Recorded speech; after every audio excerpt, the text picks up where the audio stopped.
This is my Aunt Bonnie and her dog Charlie, and this is our big time talk show.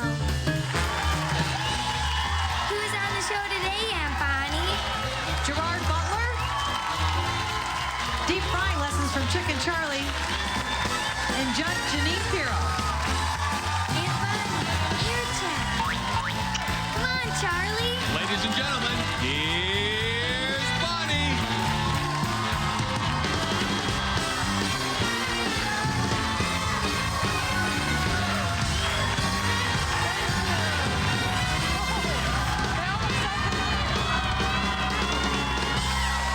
Thank you. Thanks, everybody. Thank you. Please, have a seat. Have a seat. Oh, how nice. Thanks, you guys. It's been so long since we've all seen each other. Yesterday, we had on the show PJ Lukac and Dr. Jeff Razor, and we did get a lot of response. I just want you to know that I've spoken to Dr. Razor, and we're going to start doing a segment on the show where he's going to be on the web chat, and people with brain tumors or anybody in their family that's been diagnosed can call in, and we can help. Great. Dr. Razor came up with the idea. I'd love to have Dr. Chandler on, too. James Chandler, a brilliant brain surgeon in Chicago, and, you know, the whole team. So we will pay it forward and hopefully get the synergy going so we can get some solutions to people dealing with an overwhelming challenge. I gotta, you know, speaking of overwhelming challenges, here in LA it's raining, so it's, you know, storm watch 2009. I know. But Don and I were talking about this when you're driving home from the studio. People are just not used to it. You know, when you're from the Midwest or the East Coast, we're used to negotiating the seasons. Right. We're like, you know, this is what you got to learn from the time you start driving at 16 years old. Every year you got to shovel that car out of the snow. Yeah. And of course in Chicago, when you shovel the snow, you put a lawn chair in its place so nobody takes your spot that you shoveled out. But I miss the change of seasons. I know. So I welcome the rain. It's very, very nice. And I love the fall. We have a picture of Arcadia National Park. And when I saw this upstairs, I was like, that is what you looked forward to. That pretty? Yes, it's just breathtaking. And we used to go, did you guys used to do leaf books where you had to press them between wax paper with the iron? You bet. And identify this is a maple. Yep. Yeah, my dad would take us all to the forest preserves and go ahead, hurry up, you got 20 minutes, get all the leaves. 7 kids, you know, we'd all run out of the station wagon, but it's very nice. And all the leaves are turning. It just reminds you of that cozy weather. And I miss it. I miss it from home, but yeah.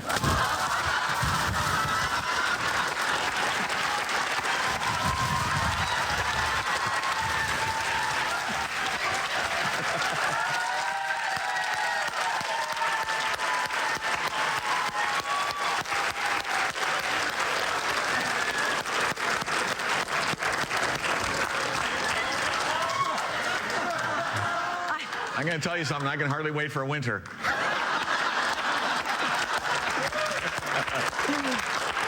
The strange thing is, I'm actually more comfortable this covered up. I'm ready to make love to somebody right now. Just turn the lights off and we're all set. Thank you, Nick. Oh, my goodness. When did you guys rig this deal up? I thought, like, a leaf was going to fall on me. Yeah. Not a neighborhood. Dorothy? Auntie M.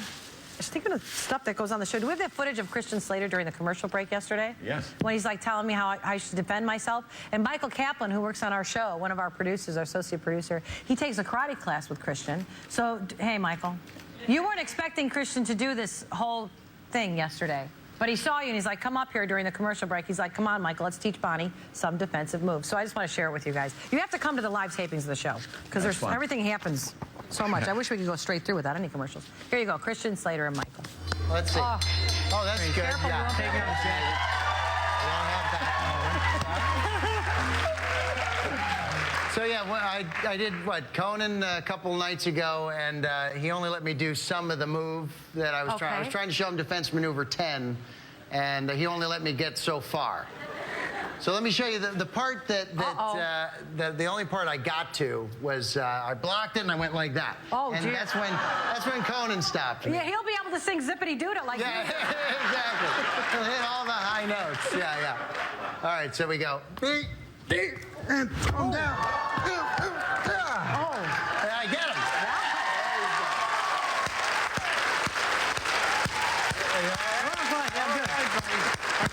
You got another one?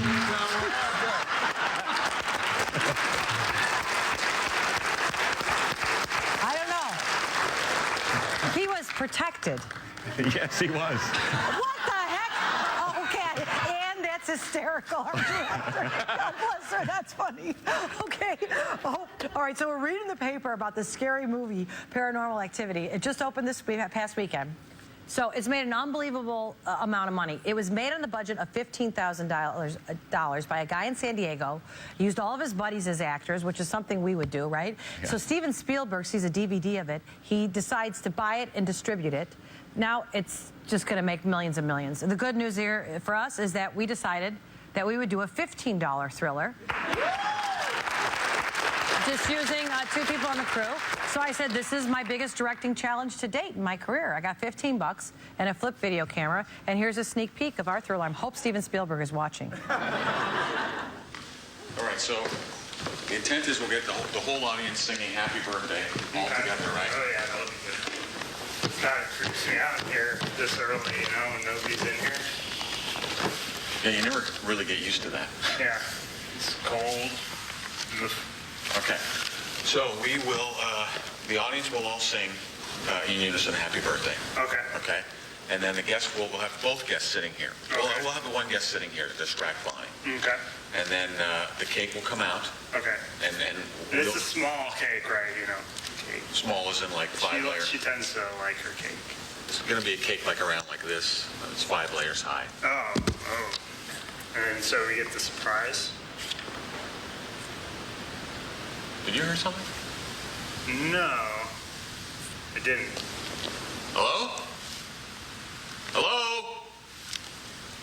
Just a short problem. Okay. So let's make a note. We'll put the cake here so we won't have any problems with it blocking Bonnie. You hear that? Yeah, what was that?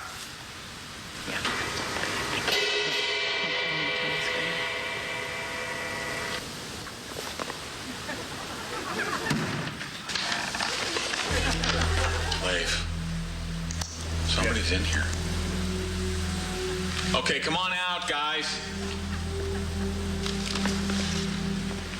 Somebody's in here.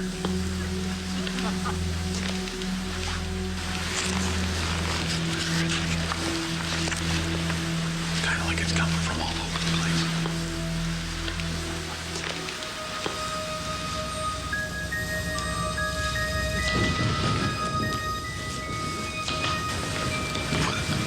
Was that thunder? It's not even raining out. It's like 82. What happened in 1982? Now the temperature.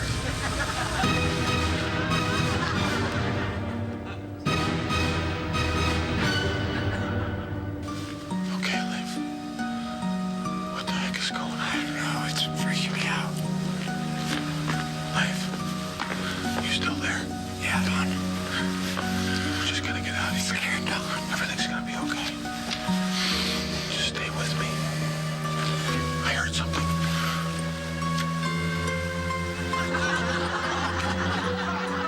Whatever it is, it's getting closer. And it's big. God damn it, it's big. Let me try it. Try it. I'm telling you, it's locked. It's never locked. It's not supposed to be locked. I know that.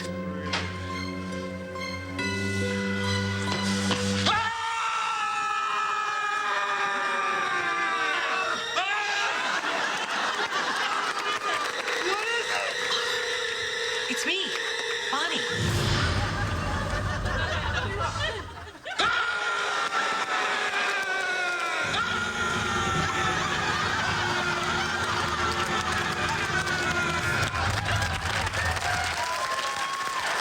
Get what you pay for, $15, our total budget. And that includes the acting feed of both Don and Leif, our writer's assistant. Very good. All right, so you can have fun with a simple video camera, you guys. So we want to invite all of our viewers to send in their own scary movies. They have to be under 3 minutes. We'll show these leading up to Halloween. The winner will get $1,000 in a new video camera. So log on to BonnieHunt.com for more information. And I'm telling you, if it's a rainy day, you know, have your kids set up a scenario and do their own scary movie. It's really fun. It's fun, yeah. Yeah, well, it was interesting. And was great for me as I didn't have to get dressed dressed or anything. It just came, nice. come as you are. Yeah. So today, on today's show, Chicken Charlie is going to be here. We're going to deep fry some goodies, help me stay on my diet once again. We have Judge Jeanine Pirro here, and we'll be right back with the very handsome and very talented Gerard Butler.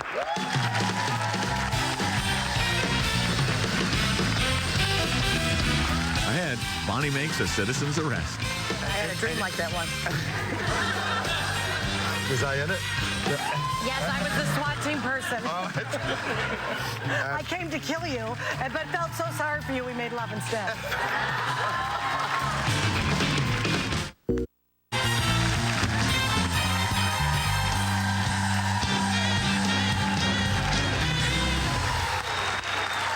Welcome back, folks. You all know our first guest. He's handsome and extremely talented, and unfortunately, even though he has this incredible career, he's always in the tabloids about who he's dating and everything, but we're going to put an end to that today when he takes me home tonight for the first time. You all know him from his breakout role as King Leonidas. I know it's always hard for me to say big words. And the blockbuster hit 300, and from romantic comedies like P.S. I Love You and The Ugly Truth. Currently, he's starring in the thriller Law Abiding Citizen. Please welcome Gerard Butler.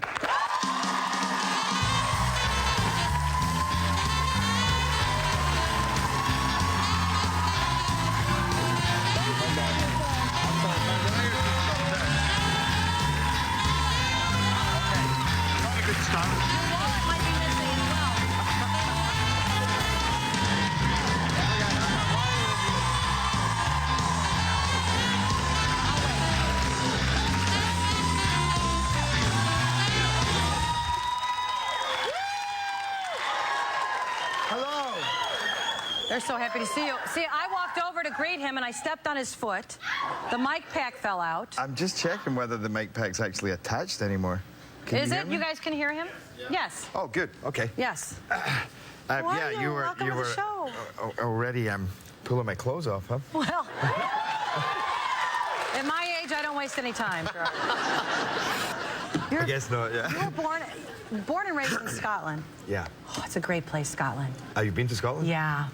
I've been lucky enough to be there, and the people are very, like the way I grew up in Chicago, just great people, really warm friendly. and earthy and very organic, and yeah, I love people in Chicago as well. It's one of my favorite cities in America, and the people there still get that Midwest feel. And, yeah. That's how I felt in Scotland. Now, you had a brother and a sister, and you're the youngest of three. Yeah. So what was it like growing up? I mean, was it you, your mom, and you guys are... Very close with my mum because I was the youngest, and you know, my dad wasn't really around, so my mum was everything. But I got to tell you, I don't know how I ended up as an actor because I should have been a stunt man. I was always. Oh, you guys, of course. I had three brothers, so they were always. Exactly.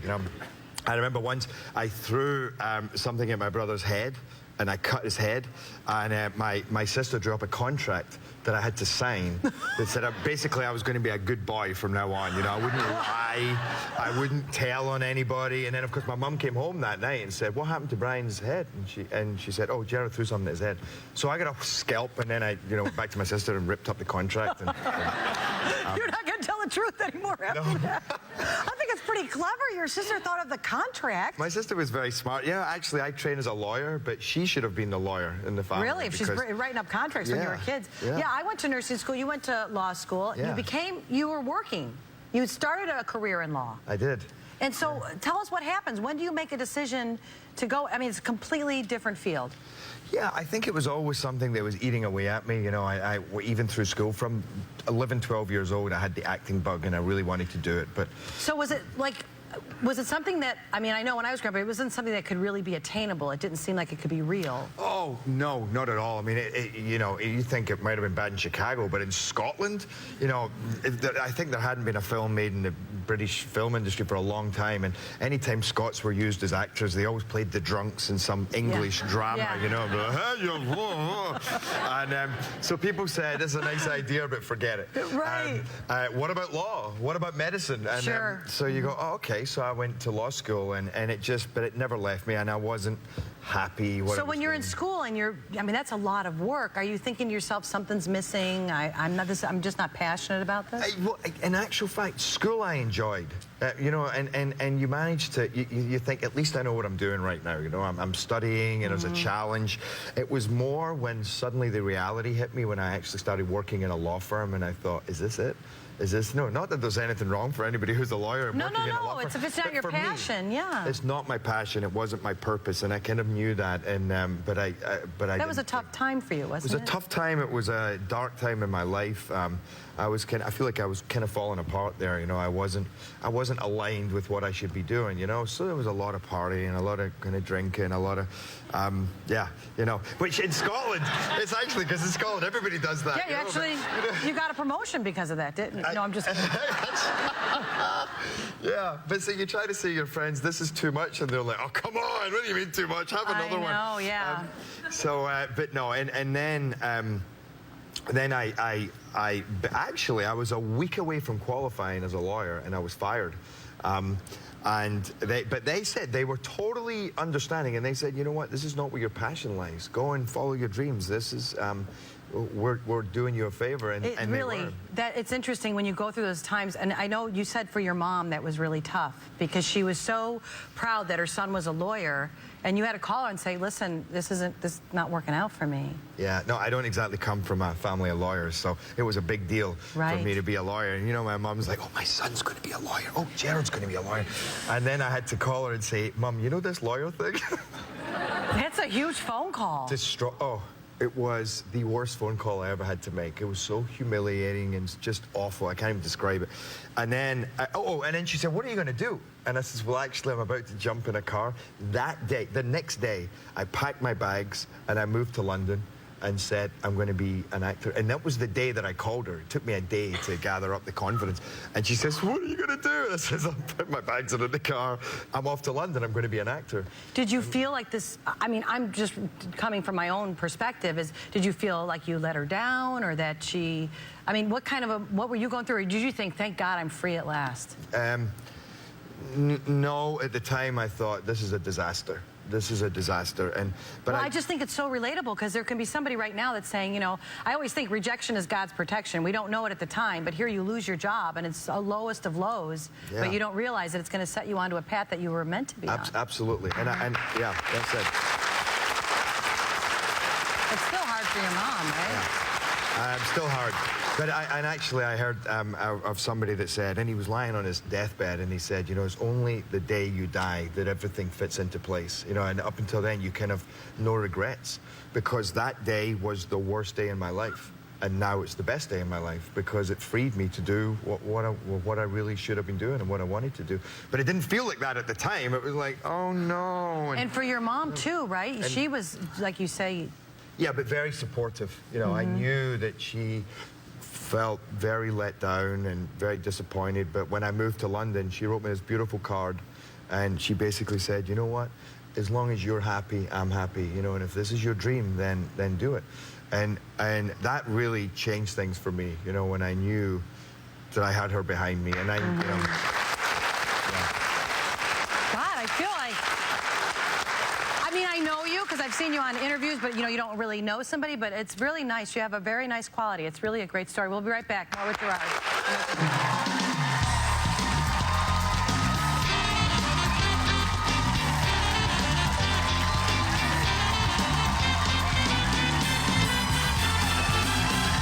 Next, Gerard Butler gets caught in a compromising position. they bang through the door and they're like, freeze! And they're looking, and I'm standing there naked. They didn't know, so they're like, freeze! And I'm like,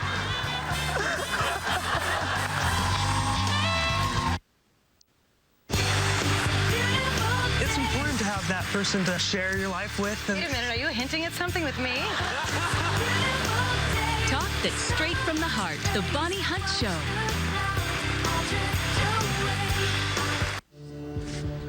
Didn't care, Nick. You didn't even try.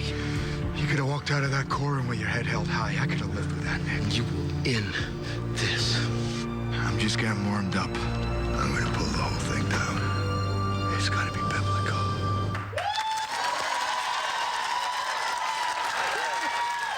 Yeah, looks good. We're back with Gerard Butler. That was a clip from the film. Listen to them. That's just a clip of the film, Law Abiding Citizen. you guys are a great audience. Oh. You know, I'm telling you, they're responding to your sincerity. Oh. I'm serious, they are, because it's a commodity. Thank you. I mean, you know, it may sound corny, but it's true. And you produced this movie, too. This is really a labor of love for you, this film. Yeah. It's, that was 2 years' work. Somebody sent us a script, the writer sent us a script, right. and we got a hold of it, and we just started a production company, my manager and I, and we said, let's try and do this. Now, was it just you just got so into the story? Because, I mean, even that clip is so compelling. It's so compelling. That's a great word to describe. It's very riveting, and you think it's one movie, and it's really something else. And it's surprising and at the same time very thought-provoking. And so we said, this has, has that popcorn element, and right. it just has that exciting element. We said, let's go with this. Let's see what we can do. So suddenly you're going out to finance companies and you're talking about distribution. The whole journey. The whole journey, yeah. And well, that's that thing that you do, and then. What's it like when you get to your story and then you're seeing, all the shooting and the editing and everything's done and you're seeing it with an audience? What was that feeling like for you to be from the beginning a storyteller, the part of the process? Well, I tell you, I was so involved in the developing of this and writing and working with the writers but when it came to editing, I think I was fortunate. I had to go and do another movie because I couldn't take it anymore. I was so exhausted by the process. Yeah, it's long. Long, yeah. And but it was good to finish that. But then, so it almost made it more exciting because I have to tell you, to be honest, I kind of thought it wasn't going to turn out well because I had been so involved in it. Well, what do I know about this? This is going to be terrible because I have some ideas in there. And I saw it and I went, this is great. And it's, and if I did say so myself, and I saw it with an audience, so they're all whooping and cheering and gasping, and you go, wow. Were they gasping with the nude scene, I suppose? Yeah, he does. Come on, Gerard. What's that like? Was that your input? Yeah. Almost have a nude scene. Yeah, I think it's important for the public to get to see my body at least. Of course, yeah. Once. Sweet of you. Very thoughtful. Yeah. It was in there from the start. In the actual fight, I think it's great. It's yet another element of that movie where you go, where did that come from? I think we know where it comes from. All right, guys. Who's giving that drum roll? It's the band. Right. All right, so you're doing that scene. I know when you were shooting the scene. What? I'm just remembering shooting that scene. Okay, so it's a scene in the movie where Gerard's in his house and he's panicking, right? The police are closing in. You're taking all your clothes off for some reason. I think if they're going to arrest me, I'm going to do it in style. Right. Hello. You didn't expect this, did you? So wait a minute. So you really want that element of surprise. So tell them how you filmed it. Come on, because I know the story. Come on. Oh, okay. Well, yeah, well, for a start, I want to make my excuses. Not that you see this in the movie, but it was a freezing cold day, all right? And you just got out of the pool. Go ahead. Exactly. I just got out of the pool. I was dehydrated. It was Philadelphia. The lighting was bad, yeah. And the lighting was bad, sure.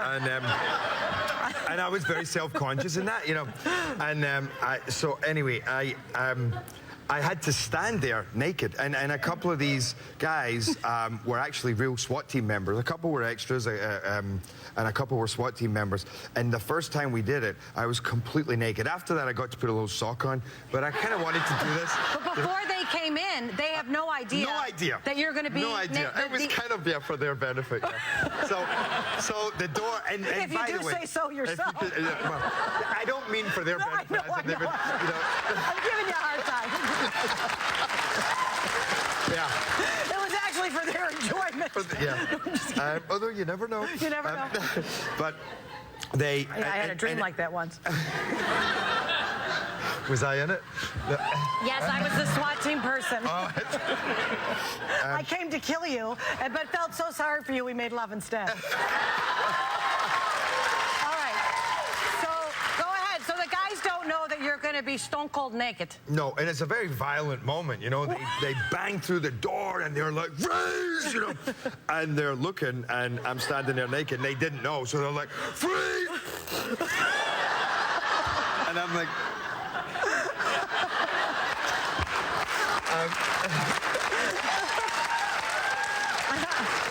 great. It's funny. But it meant a lot more dieting again, you know. Oh, that's got to be horrible. Oh, yeah. I mean, when you got to take all your clothes off in a movie, it's bad enough with clothes. You're so self-conscious. Absolutely. Not you, me. Well, no, me too. Trust me too. I love my food, and I swing. You know, either way, I'm either dieting. In fact, same thing. Right. If I'm going to do a movie, right, you're in a cleanse. I'm in a cleanse. Yeah. Yet again. I don't know. Do you do that whole cleanse thing where you drink the lemon water with the I have it in my dressing room right now. Gerard, honey, no, go on the website. Do the thing I'm doing. Look at me. You look great. No, I got a long way to go. You know, I'm not my movie weight. It's a different weight. You know, when you do a movie, it's different. You always got to get ready. Exactly. It's like getting in shape for a boxing match. Well, not that you would get in shape for a boxing match, you know, but... don't underestimate me. No, but it's a nightmare. You know, and normally there's time constraints, and it's like, okay, you have 4 weeks to get in shape because you're going to be naked. And there you go. And I literally have my, he's my trainer, but he's kind of my nutritionist as well. Right, but really, he's the enforcer. That's what he does. He enforces the law. And I love, you know, and I literally have people, they hide cupcakes for me, and I'll be like, bring the cupcake, put it under the trailer on top of that thing, but you know, or go into my fridge and stick the apple pie behind the orange juice, and then put, and I literally have people running around, or I get something, and my chin up come up and he says, I heard you were in that little dressing room over there. Somebody said they spotted you eating chocolate cake, and I'm like, me? No, whereas I actually, and literally, it gets really serious. My heart's pumping, my stomach's churning. I'm going.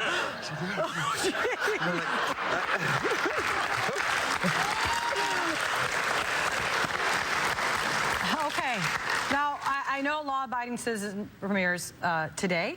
Yes, in theaters. Today, yeah. But you are going to stay because we have Chicken Charlie here, does deep fried stuff. Oh, I heard about this guy, yeah. Will you stay?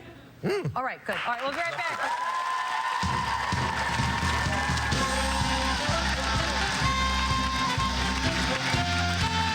Coming up, Gerard Butler bites off more than he can chew. Is that good?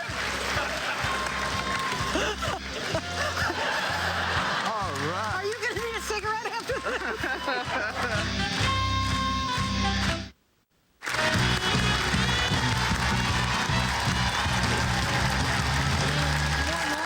What are you wearing? Oh.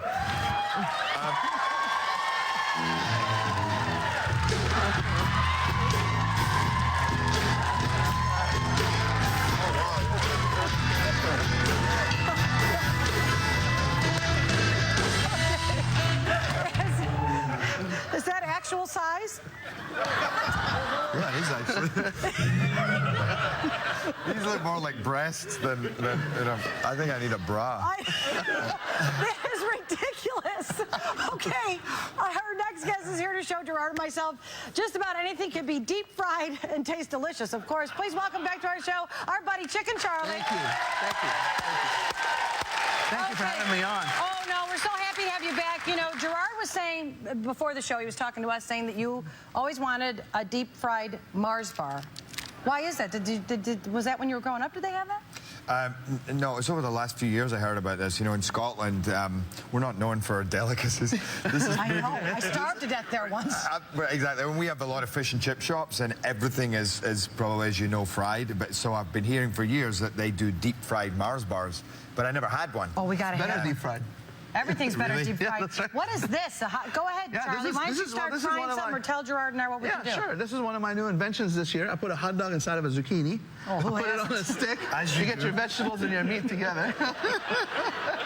If you guys want to here, try. All right, go ahead. You want to do that one? You got to dip it in the batter and throw it in the oil. Unless you want to do the Mars bar, go ahead. Whatever. And I heard. Go ahead, Charlie. What are you going to say? Well, I heard you're on a diet. I am. And yes, vegetables that's why I and put fruit this and all segment in the that. show so I could call it work. You look good, Gerard. It's been very effective. Well, we brought a lot of vegetables and fruit for you, so you can have them deep fried. Does he throw it in there? Yeah, just drop it. Not throw it, but drop it in there. There you go. Now let it go. Did your mom used to cook or no? My mom cooked all the time, and in actual fact, when we were growing up, she'd make us help her out. So it's like you say, if you go to college, you end up doing something completely different. So cooking as a youngster, I ended up not cooking at all as an adult. Isn't that interesting? I Go ahead, love Charlie. cooking. Yeah, but Charlie, So I've made a career out of it, and people like it. You know, as long as people keep loving what we do. We're going to keep inventing new things and frying them. All right, is this the Mars bar? That's the Mars bar right there. Go ahead and fry one. Now, what do I do? Do I just hold it? Yeah, no, put it in the oil. Just the whole thing in this? Yeah, little by little, drop it. There you go. Okay. Perfect. Are you going to have some of this? Yes. This is our first date, Gerard. I'm very excited. I forgot what that was. That's a zucchini weenie. A zucchini weenie? It's a hot dog inside of a zucchini. To my mom. My mom. Big zucchini weenie. That was your nickname in high school, wasn't it? No, oh my God, that's ridiculous. Isn't that delicious? Yeah. It's amazing. Will you marry me? You know. Thought I was married. I'm cheating on you. I love it. Cheating on Gerard with Chicken Charlie. That would be my episode of Desperate Housewives. All right. Oh, wait, the Mars bar. Oh, yeah. No, I pulled it out. I pulled it out. It's right there. It's ready to go. Okay. Right, give that we a just try. need a knife. You want him to just bite it? Yeah, just pick it up and bite into it. Absolutely. Here's a knife. Yeah, if you want a knife. What? Here, put some chocolate on top. Oh, excellent. Yeah, there you go. Everything's better with chocolate. I got to be careful about this big one.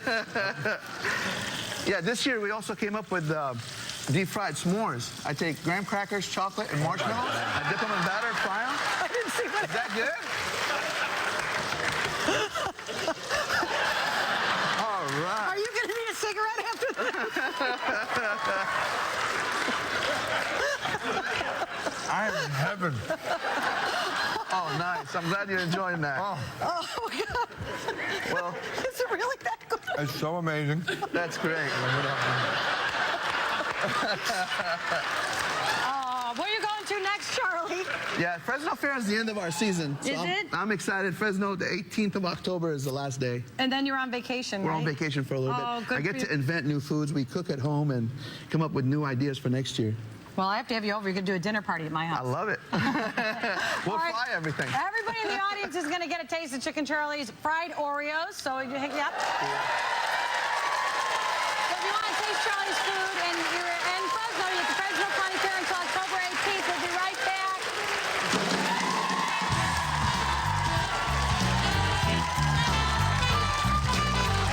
Up next, Court's in Session with Judge Jeanine Pirro. I mean, there are things I've seen that I've never even seen before, which is kind of amazing. I mean, people suing each other over drug deals. You know, he sold me bad drugs. They had the nerve to come to my courtroom and sue for that. You know, crazy stuff.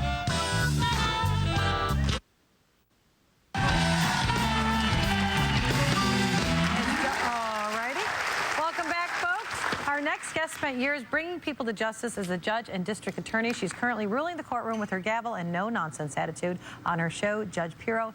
Here's a look at her in action. Now, let me tell you what happens when you make bad choices. You use the criminal justice system to have this man arrested. You strip him of his dignity and his civil rights. You strip him of his right to be free, and you have the unmitigated gall not to show up in court and then to come here and say to me, I want for 2 days for lost wages. Get out of my courtroom. Wow. Please welcome Judge Jeanine Pirro.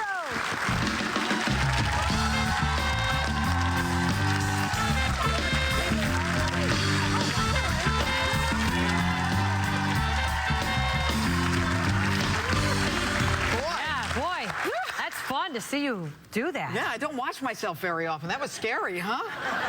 Where does that come from? I mean, was your somebody in your life like that? A mom, an aunt, your dad? Well, you know what? My mom is really strong and really tough, and like you, I mean, I'm so connected to my mom, but I mean, she gave me the confidence to kind of, you know, think that, to learn that there's a difference between right and wrong, that things are not always gray, that sometimes they're black and white, and that you have to stand up for people, you know, and that's what I learned from my mom, without a doubt.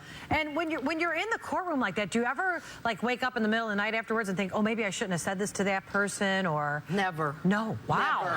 That's Never. impressive. Never.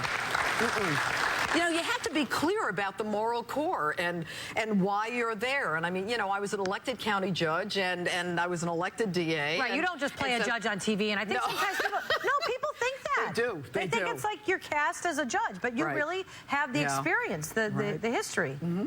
And, you know, I'm very comfortable in a courtroom. I tried murders, rapes, and violent felony cases for 12 years. And so I've seen the real world. But I have to tell you, on this court show, I mean, there are things I've seen that I've never even seen before, which is kind of amazing. I mean, people suing each other over drug deals. You know, he sold me bad drugs. They had the nerve to come to my courtroom and sue for that. You know, crazy stuff. Now, how did you raise your kids? You have 2 children. Yeah. And one of your daughters is in law school, correct? Yeah, my daughter's a senior at the University of Pennsylvania Law School. I mean, great kid, you know, and my son is studying finance. Oh, you have a daughter and a son. I thought it was 2 girls. Yeah, no, daughter, and my son is in college. He's at NYU and studying finance, and he was in London for a year. And so I'm one of those lucky moms who has good kids. Yeah. And I thank God, luck. Do you ever give advice to a parent in your courtroom? I mean, do you ever see a parent and a son having an issue, or a parent and a daughter? Yeah. What's that like? Well, you know, all the time. What's amazing, Bonnie, is that in one of the cases that we just had, a mother and a father, and we're going to highlight it on October 29th when we do our domestic violence,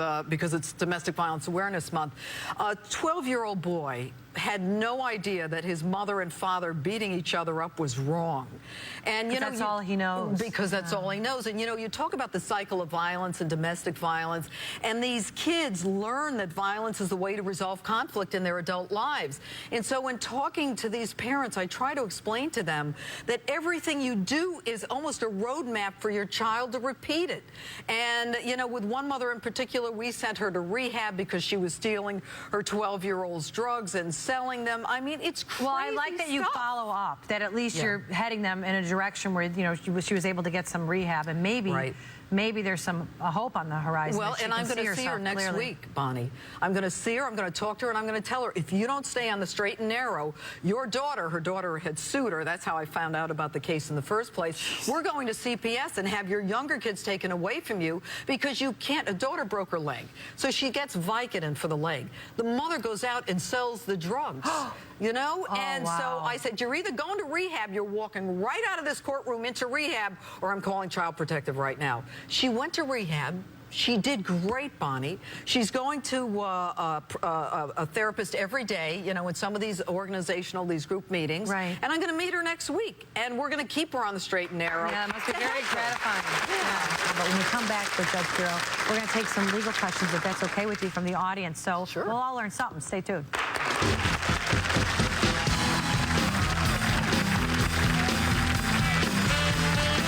Still ahead, Judge Pirro lays down the law. If you suspect that there's a problem, let the authorities work it out. You don't want to carry the burden of being in a situation where something happens and you didn't do anything.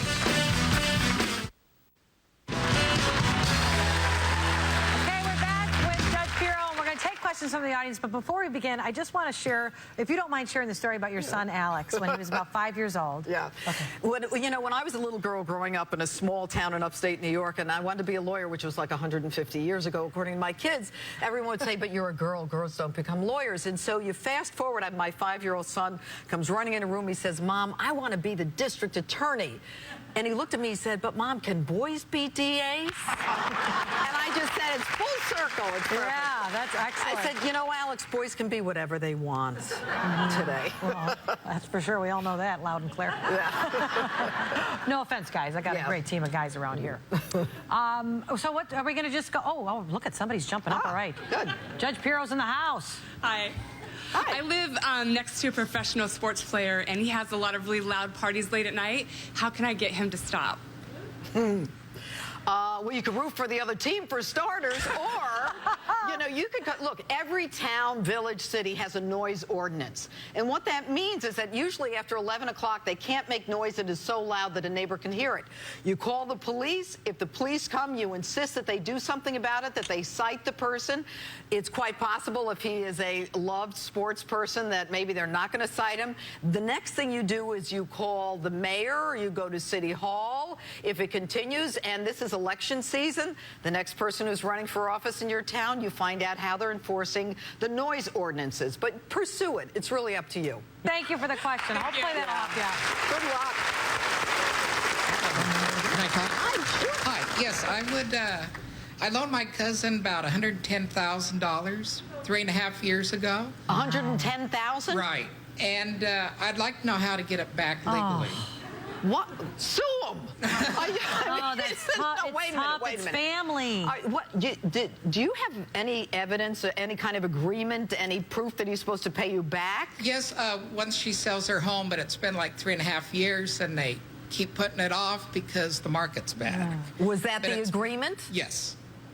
You're stuck with the agreement. If those are the conditions of the loan, that you would be repaid upon the sale of the house, unless the statement or the agreement dictates when the sale should be made, and if she's made reasonable efforts to sell, but because of the economy, she can't sell, you're stuck with that agreement. Who wrote the agreement? A lawyer? He's about to do this right now. Is she willing to agree to sign it? Oh, yes. Good. Then you're all set. You're protected. Okay. But if you need the money now, I think people need to think about loaning family members money because they're somewhat reluctant and they rely on each other. And I see it in my courtroom all the time. I mean, people are suing each other for money and they think they're getting it back, or girlfriends and boyfriends. Oh, yeah. And, you know, the reason people don't go to banks is because generally the banks aren't going to loan them the money. That's why they come to you. So you got to rethink this. We are close, but I Good want luck. to help her out. Good luck. You know, it'll come in full circle. And if you believe her intention is to ultimately sell the house and pay back, I mean, really, right now, it is tough in the economy to sell a home. The market's bad. Yeah. Yeah, and that's... But I think write up the document because I think it'll make her feel better that there's a healthy boundary that you're putting on it, and then you can at least know. That's but all maybe been put a agreed. time limit on it. Yeah, Okay, that's what thank the you. lawyer's got to do. Absolutely. Very good. Yeah. I don't know. It's rubbing off on me. Yeah. Thanks for being here. It's so great meeting you. It's so great meeting Yeah. you. I loved you and Jerry Maguire. Didn't you love her? Wasn't you great? Yeah. Well, I love watching you in action on the show. You can find out where you can see Judge Pirro. You can go to BonnieHunt.com so you can find out where she's on in your market. Yeah, we'll be right back.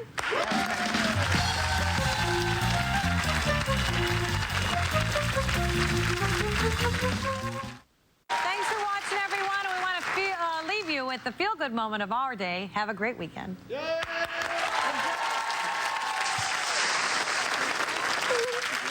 at it. Did you get her? Yeah.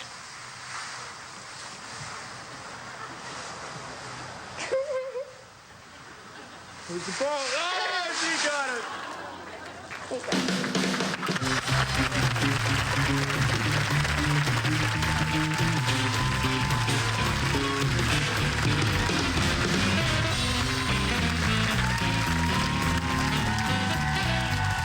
A Bob and